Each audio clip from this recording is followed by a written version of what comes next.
একটু পার্থক্যটা কি আমরা কি একটু জানতে পারি? বিসমিল্লাহির রহমানির রহিম। প্রথমে আমি ধন্যবাদ জানাচ্ছি আমাদের আলোকিত ৭১ সংবাদ ও স্বাগতম সংবাদ সাংবাদিক ভাইরা, আসসালামু আলাইকুম। আসলে আমি বিএনপিটা করি 1996 সাল থেকে। 96 সালে যখন বিএনপি, জাতীয় পার্টি, জামায়াত ইসলাম বা আওয়ামী লীগ মত পার্থক্যটা বোঝার জন্য যখন আমরা ছাত্র জীবনে কম্পেয়ার করা শুরু করি, তখন একটা জিনিস আসলে ফুটে উঠছে, সেটা হলো বিএনপি মানবিকতা এবং কি শহীদ প্রেসিডেন্ট জিয়া রহমানের 19 দফা, উল্লেখযোগ্য খাল খনন, এই কাজগুলা মানে যতটা দলের সাথে আমি মিলেছি 96 সালে, তখন দেখলাম যে সবার থেকে বিএনপি রাজনৈতিক প্রেক্ষাপটে অনেক এগিয়ে আছে। তখন আমি আসলে বিএনপিটার প্রতি ঝুঁকিপূর্ণ হয়ে যে আমরা বিএনপিটা 96 সালে আমি ফার্স্ট রাজনীতিতে আমার শুরু হলো মুড়িগঞ্জ জিয়া পরিষদের। আমি সহকারী অর্থ সম্পাদক হিসাবে আমি ফার্স্ট জয়েন করি। এখান থেকে আমার রাজনীতির শুরু। এরপরে আমি 1998 সালে দৈনন্দী ইউনিয়ন ছাত্রদলের সেক্রেটারি হিসাবে দায়িত্ব পালন করি। খলিলুর রহমান ডিগ্রি কলেজের বা তৃতীয় বর্ষের সেক্রেটারি ছিলাম, ডিগ্রি কলেজের জয়েন্ট সেক্রেটারি ছিলাম, সহসাধারণ ছিলাম, সোনাইমুড়ি উপজেলা ছাত্রদলের জয়েন্ট সেক্রেটারি ছিলাম, নোয়াখালী জেলা ছাত্রদলের সদস্য ছিলাম। পর্যায়ক্রমে আসলে দলটা করার জন্য একের পর এক আমরা কাজ করে গেছি। বিএনপিটা মনে যতদিনে 96 সাল থেকে যত দিন গেছে ততই আরও বেশি বিএনপির প্রতি আমাদের আন্তরিকতা, ভালোবাসা বা আকর্ষণ আরও বেশি বাড়ছে। কারণ হলো আমি 2000 বিএনপি ক্ষমতায় আসে। ক্ষমতায় আসার পর দেশনেত্রী বেগম খালেদা জিয়া ফার্স্ট স্টেপ হলো সন্ত্রাসী চাঁদাবাজি কার্যক্রমের বিশাল একটা অবদান বাংলাদেশে রাখে। নিজ দল বলেন, অন্য দল বলেন, যতগুলা নামধারী সন্ত্রাসী ছিল সকল সন্ত্রাসীকে র্যাব গঠন করে, র্যাবের মাধ্যমে যারা যেভাবে দরকার বাংলাদেশকে শান্ত করার জন্য এককভাবে একদিনের নোটিশে সারা বাংলাদেশকে উনি শান্ত করেছে।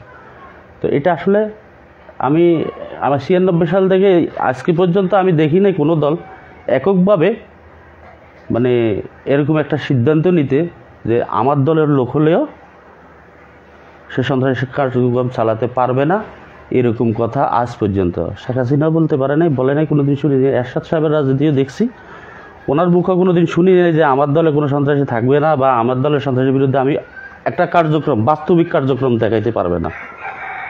তারপরে যে একটা জামায়াতে ইসলাম একটা দল আছে, ওই দলের বিষয়ে ওরা বলতে পারবে না যে ওরা এরকম একটা পদক্ষেপ নিতে পারছে। সারা বাংলাদেশে একসাথে সকল সন্ত্রাসী কার্যক্রম আছে নিজ দলের গুলারে আগে অ্যারেস্ট করছে, সেটা হলো দেশনেত্রী বেগম খালেদা জিয়া।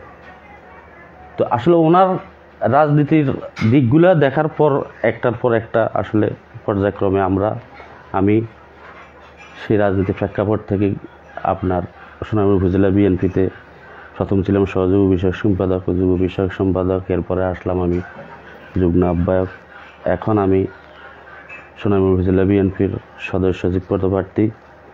আমার দল দেশনায়ক তারেক রহমান সারা বাংলাদেশের মধ্যে সবচেয়ে বেশি নির্যাতিত, যদি কর্মী বলেন, নেতা বলেন, যেভাবেই দেখেন, তারেক রহমান সবচেয়ে বেশি নির্যাতিত।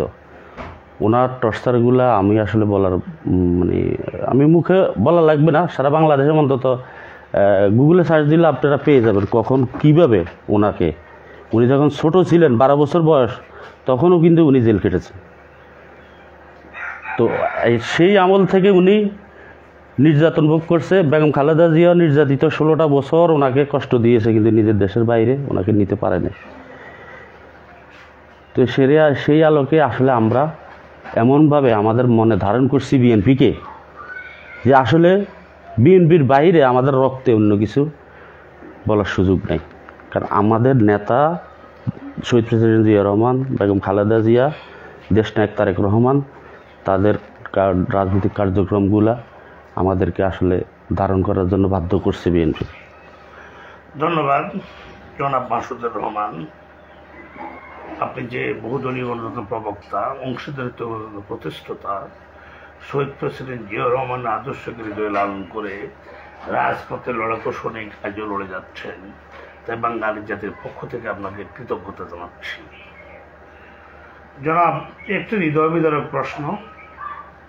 গত 5ই আগস্ট 2024 বাংলাদেশের জনগণের দৃষ্টিতে স্বৈরশাসক শেখ হাসিনা তার 300 আসনে পার্লামেন্ট নিয়ে সে উধাও হয়ে চলে গেল বৈষম্যবিরোধী ছাত্র জনতার জনরোষের মুখে। জনাব, এতে আপনার অনুভূতি কি? এবং স্বৈরশাসক তো তার বিরোধী দলের লোকজন উপর যথেষ্ট অত্যাচার স্টেমরা চালিয়েছে, আপনি এবং আপনার দল এই উপজেলাতে কতটুকু নির্যাতিত হয়েছেন একটু সংক্ষিপ্ত বর্ণনা দেবেন কি? জি, ধন্যবাদ। আসলে ওই সময়ের কথা মনে পড়লে এখন গা শিউরে ওঠে। 2010 সাল থেকে আমার এই বাড়িতে, এই বিল্ডিংয়ে আমি শুইতে পারি নাই কোনোদিন। আমরা নিজের বাড়িতে থাকতে পারি নাই, ঘরে থাকতে পারি নাই। আমার কথাই বলবো, কত রাত যে আমাদের বাইরে এই রাস্তার মধ্যে, আমাদের ধান ক্ষেতের মধ্যে এখানেই কাটতে হয়েছে আমাদেরকে। পুলিশ এখান দিয়ে আসতেছে, আমরা ওখান দিয়ে দৌড়তেছি, এখান দিয়ে যাইতেছি, এখান দিয়ে আবার সংগঠিত হইতেছি। একের পর এক অত্যাচার, মামলা হামলা, কত রকম মামলা আমাদেরকে দিয়েছে। আমার কথাই বলে আমি 9টা মামলার আসামি। কত রকম মামলায় আমাদেরকে জর্জরিত করেছে, সেটা আসলে কি বলবো।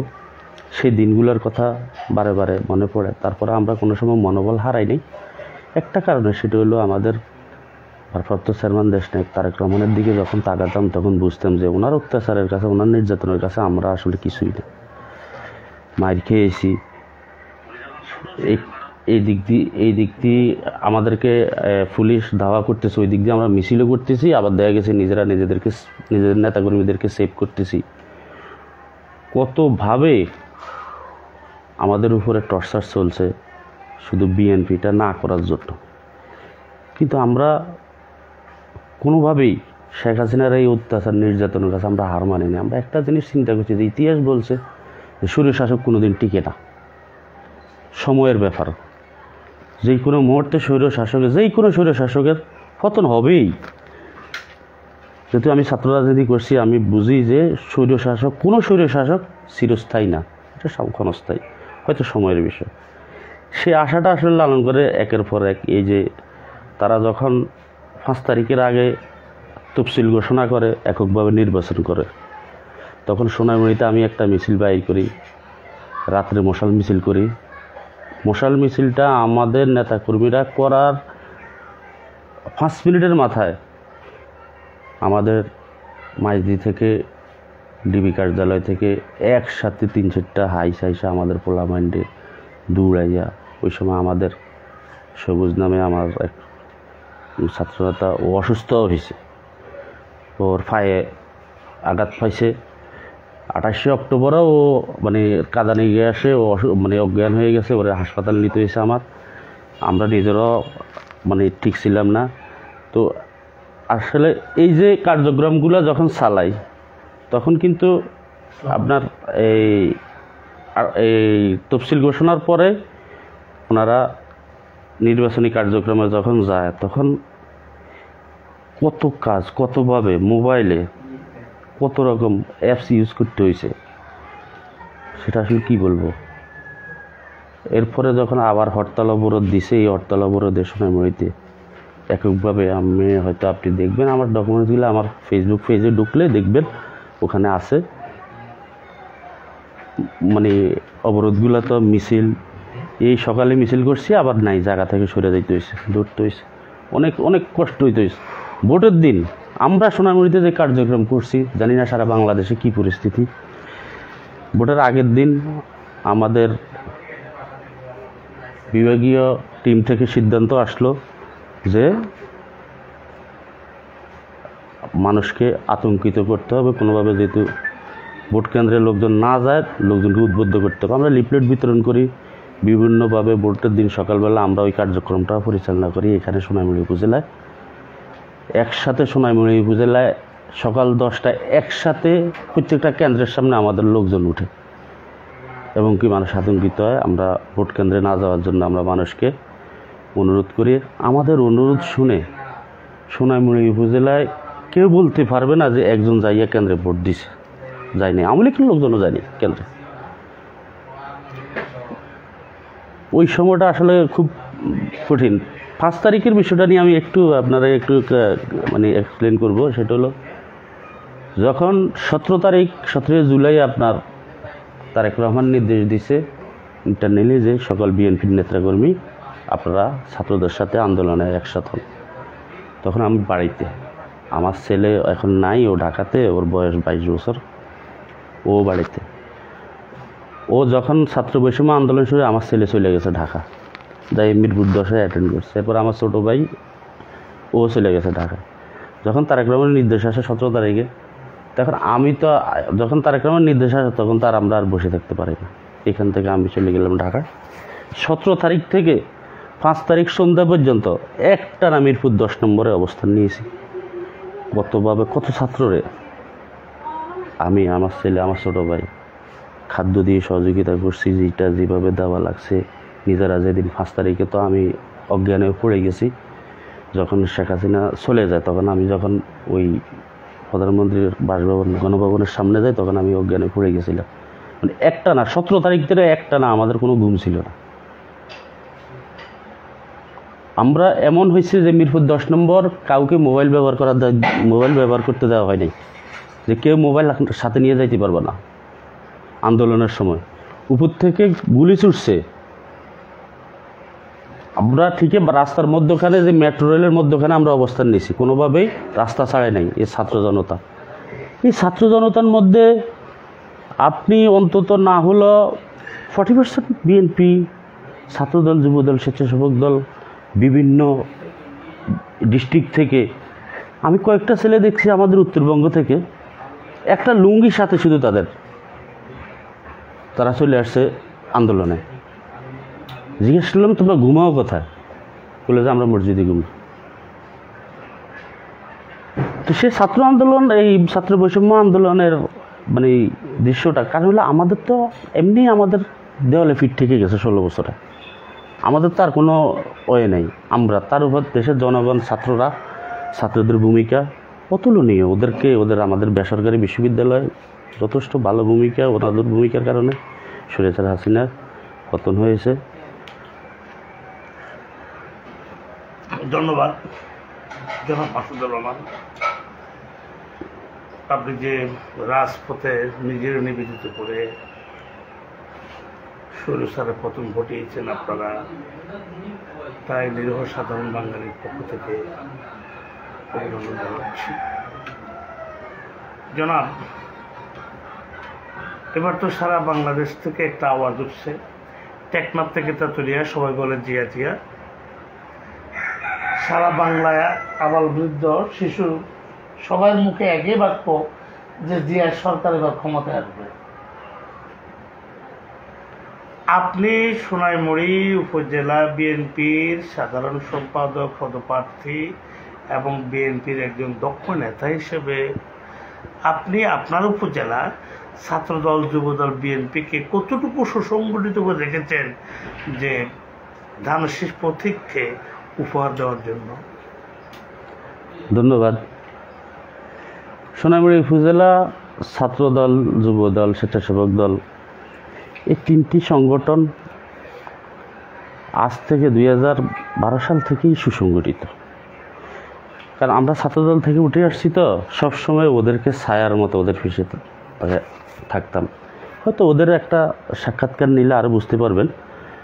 কোনো একটা প্রোগ্রাম হলে, ছাত্রদলের কোনো একটা প্রোগ্রাম হলে আমাদের আর্থিক সহযোগিতা, মানসিক সহযোগিতা সবসময় তাদের পিছনে ছায়ার মতো লেগে থাকতাম। আজকে আপনি হয়তো সোনাইমুড়িতে সাধারণ মানুষের সাথে আলোচনা করলে বুঝতে পারবেন আসলে আমরা বিএনপি মূল সংগঠন থেকে আমাদের ছাত্র সংগঠন, ছাত্রদল, যুবদল, স্বেচ্ছাসেবক দল অনেক সুসংগঠিত। এটার একমাত্র কারণ হলো উপজেলা বিএনপি কমিটি কি আসলো যাইলো সেটা বড় কথা না, কিন্তু উপজেলা বিএনপির কয়েকজন নেতা আছে এবং কি কিছু ছাত্র সংগঠনের ছাত্রনেতা আছে, যুবনেতা আছে, তাদের গুরুত্বপূর্ণ ভূমিকা অতুলনীয়ভাবে। আর এবং কি ওই নেতাদেরকে সবসময় আমরা আর্থিকভাবে, মানসিকভাবে বা আমরা তাদের সাথে ছায়ার মধ্যে লেগে থাকতাম ওদের প্রোগ্রামগুলোরে সাকসেস করার জন্য, আমার দানের শীষের প্রতীকটারে মানুষের কাছে ভালো রাখার জন্য। এরই মধ্যে ধরেন আমাদের ভারপ্রাপ্ত চেয়ারম্যান তারেক রহমান সাহেব 5 তারিখের পরে একটা উদ্যোগ নিয়েছেন যে সারা বাংলাদেশের সন্ত্রাসী কার্যক্রম, চাঁদাবাজের বিরুদ্ধে 1200 নেতাকর্মীরা একসাথে বহিষ্কার করেছে।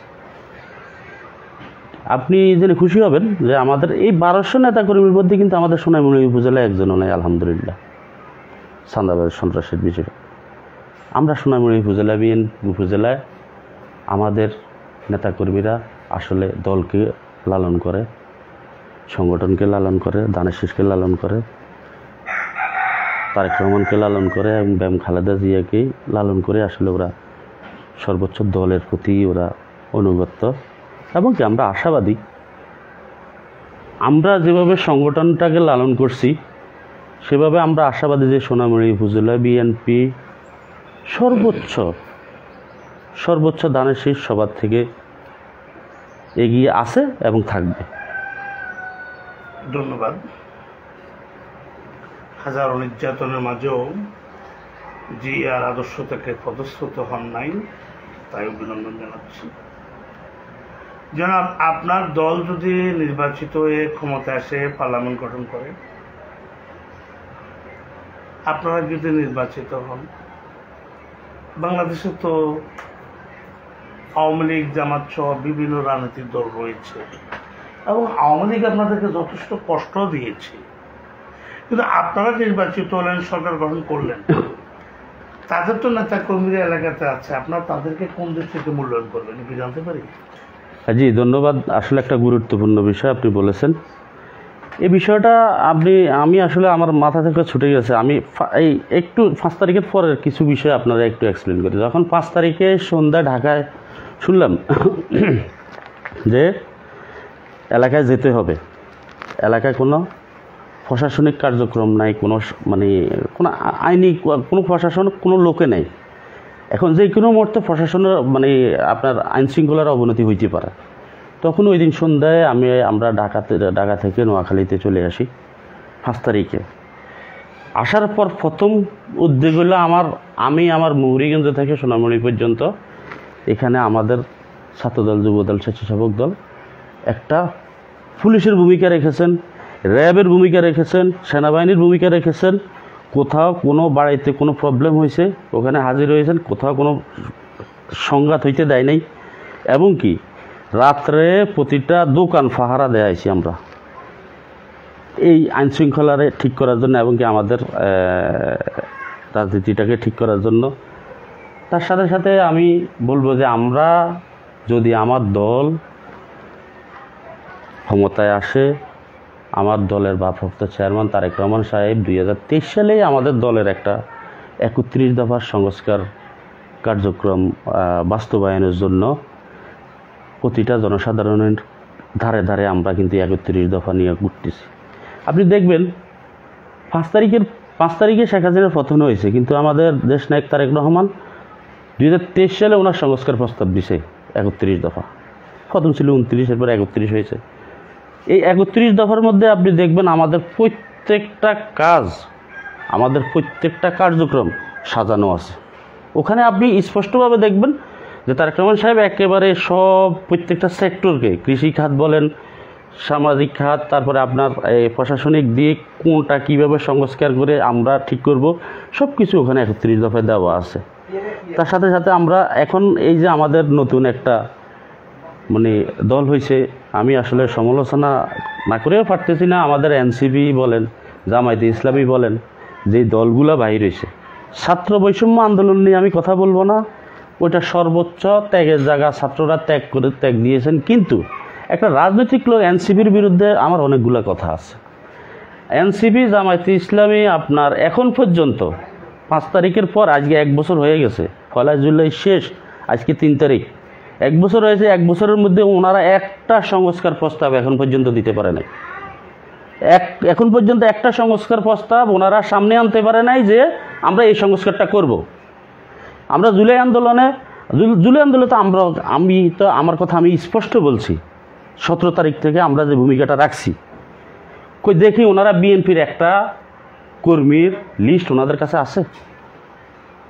ওনারা যদি মনে করে যে ওনারা জুলাই আন্দোলনের মূল পটভূমিতে ছিল, ঠিক আছে, আপনারা সামনে ছিলেন, আপনার পিছনের কাজটা কে করছে এটা তো আপনারা অবশ্যই জানেন, এখন হয়তো স্বীকার করতেছেন না। তাহলে এই জুলাই আন্দোলনে যারা আপনার যে আহত হয়েছে, নিহত হয়েছে, পরিশ্রম দিয়েছেন, রাত্রে মসজিদের সময় কাটাইছে, ঘুমাইতে হয়েছে, লুগাই লুগাই থাইকে আন্দোলন চালাইছে, তাহলে এই যে লোকগুলা বাংলাদেশের লক্ষ লক্ষ লোক, এদের একটা তালিকা পর্যন্ত এখন পর্যন্ত উপস্থাপন করতে পারে নাই, বা এদের জন্য কী করবে, করণীয় কি, এই জিনিসটা পর্যন্ত করতে পারে নাই। ওরা ওদের লোভের জায়গা থেকে, ব্যক্তি স্বার্থের জায়গা থেকে ওরা যাই দৌড়তেছে দল গঠন নিয়ে। আরে ভাই, দল গঠন করা লাগবে না।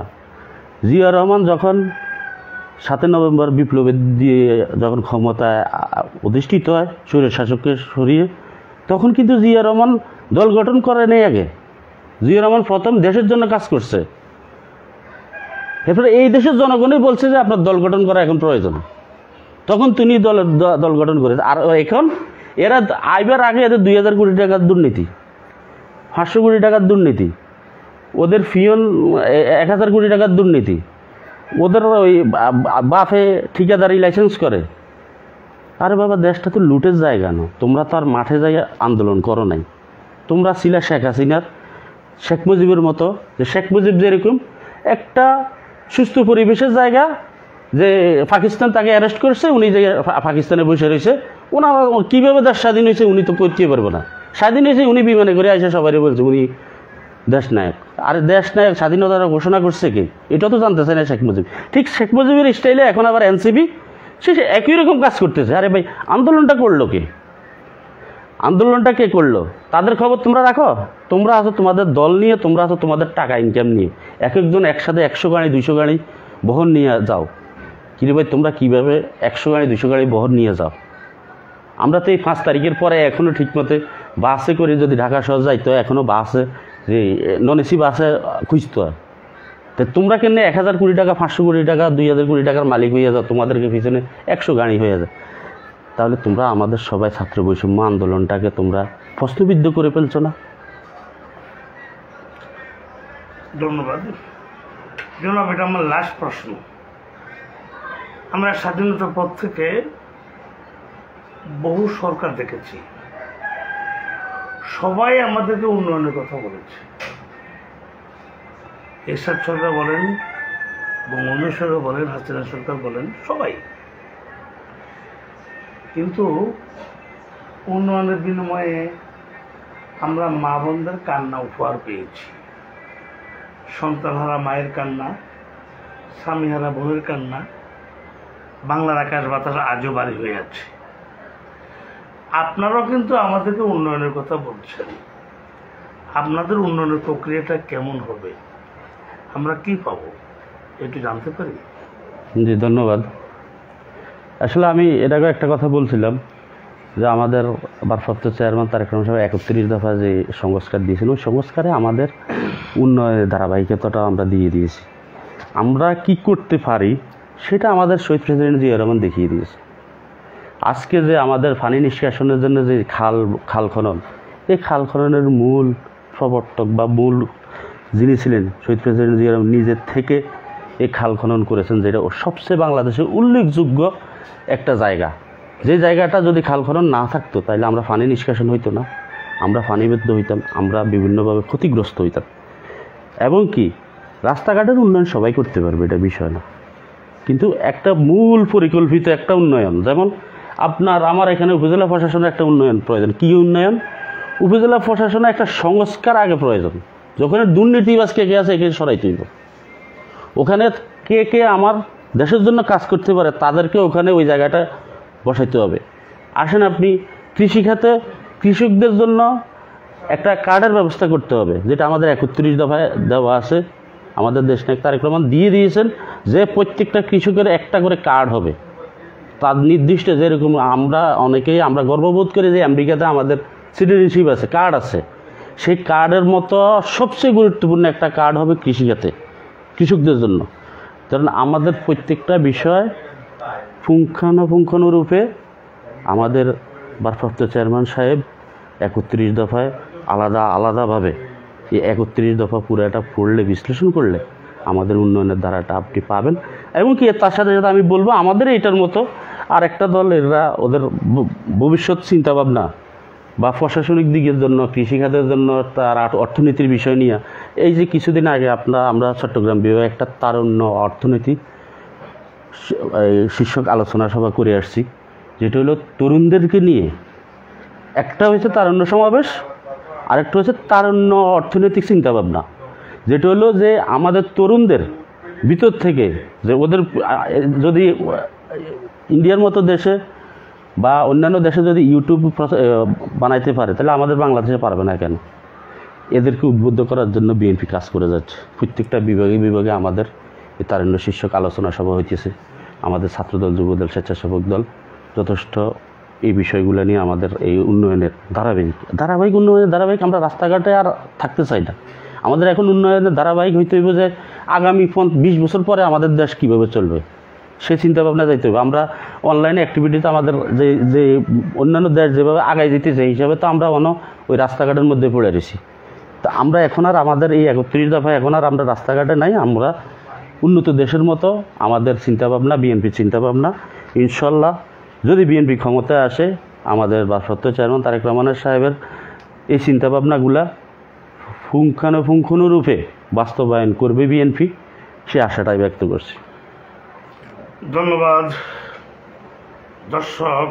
আমি সংক্ষিপ্ত আলোচনা করলাম নোয়াখালী জেলার সোনাইমুড়ি উপজেলা বিএনপির সাধারণ সম্পাদক পদপ্রার্থী জনাব মাসুদুর রহমানের সাথে।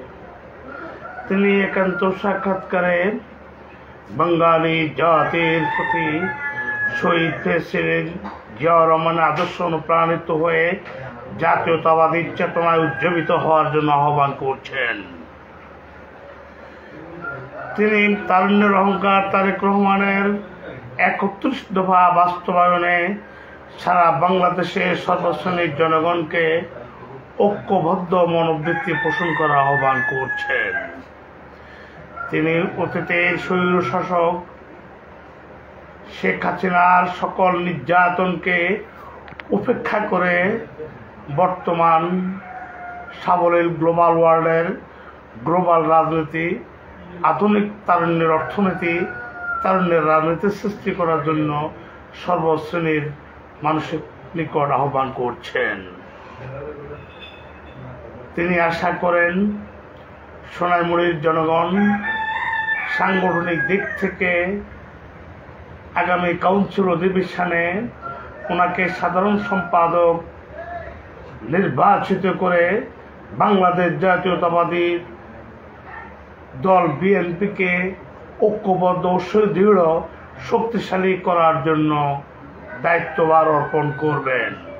আমার আশা ও প্রত্যাশা, সারা বাংলাদেশে যদি জনাব মাসুদুর রহমানের মতো এমন মানবিক, দায়িত্বশীল, দেশপ্রেমিক নেতৃবৃন্দ মনোবৃত্তি পোষণ করতেন, তাহলে বাংলার মাটিতে শেখ হাসিনার মতো স্বৈরশাসক মাথা উঁচু করে দাঁড়াতে পারত না।